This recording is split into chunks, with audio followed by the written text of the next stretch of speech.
ou non, volontairement ou involontairement, consciemment ou inconsciemment. Les Berbères, je dis les Berbères, mais bon, on dit les Amazighs ou les Berbères, bon, moi j'ai toujours appris à dire les Berbères, je suis désolé si ça... Mais enfin bon, donc qu'ils le veuillent ou non, ils sont l'objet, ils sont entrés dans une combinaison mondiale, ils sont entrés dans un jeu de forces internationales.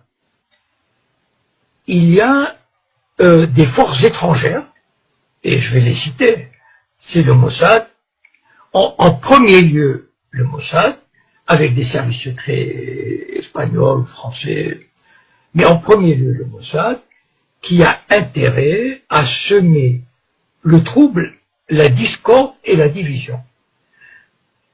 Et ça, on ne peut pas échapper à ça. Et je vais vous raconter une anecdote qui m'est arrivée il y a presque une douzaine d'années. À l'époque, je n'étais pas du tout connu. C'est-à-dire, il n'y avait pas Facebook, je faisais pas de conférences, et j'avais l'habitude de me glisser dans les réunions du Bnei Brit, par exemple. Le Bnei Brit, c'est la franc-maçonnerie juive mondiale. Et j'ai assisté à la réunion suivante. Je ne sais plus comment je suis allé, mais je suis arrivé.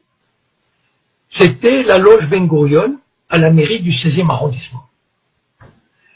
Et cette loge avait invité des Berbères d'Algérie, 5 ou 6, qui représentaient des associations de Berbères.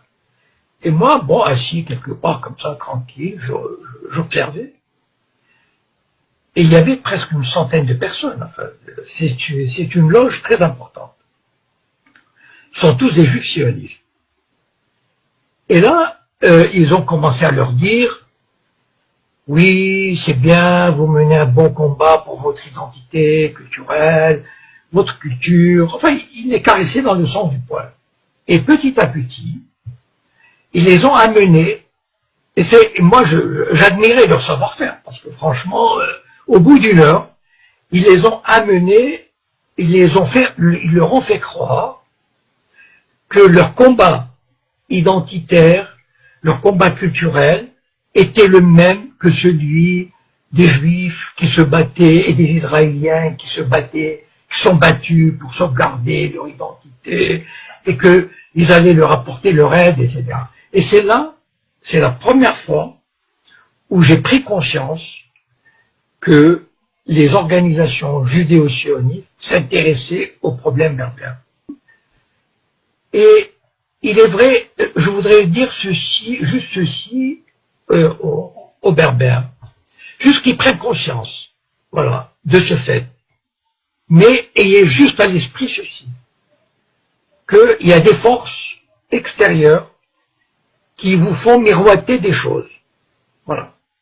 C'est-à-dire, il y a des agents du Mossad qui vont voir des Amazighs, qui vont leur dire mais vos grands-parents étaient juifs, vous pouvez avoir une bourse pour Israël, en fait vous vous appelez pas je sais pas quoi, mais vous appelez Jacob ou Lévi, enfin je sais pas, voilà.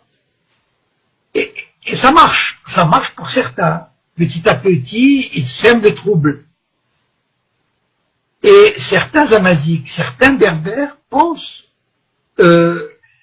trouver un appui, pensent trouver, comment dire, une voie de sortie d'une exploitation ou d'un colonialisme qui se trouverait à Rabat ou à Alger. Moi, je voudrais juste, comment dire, j'ai pas du tout à vous dire comment il faut faire, de quelle manière il faut se battre, quelles sont les revendications que vous pouvez demander, etc. C'est pas mon rôle. Voilà, mon rôle, c'est, moi qui ai un peu d'expérience, qui ai une petite vision comme ça, de vous éclairer sur les dessous des cartes. Voilà, sur les tenants et les aboutissants. Ne vous faites jamais d'illusions sur le Mossad et sur les sionistes. Ils détestent tout le monde. Ils détestent les Arabes, ils détestent les Berbères, ils détestent les musulmans, ils méprisent les Arabes, les Berbères et tous ces peuples du tiers-monde. Donc, ne vous faites pas d'illusions. Les sionistes vous mèneront par le bout du nez. je pense que nous avons vous savez, le but du sionisme, il l'a montré en Irak, en Syrie, en Libye, c'est de détruire ces sociétés, de détruire l'unité nationale, de détruire tout ce qui est un État moderne. Et les Berbères, je vais vous dire, si vous marchez dans cette combi, vous serez emportés.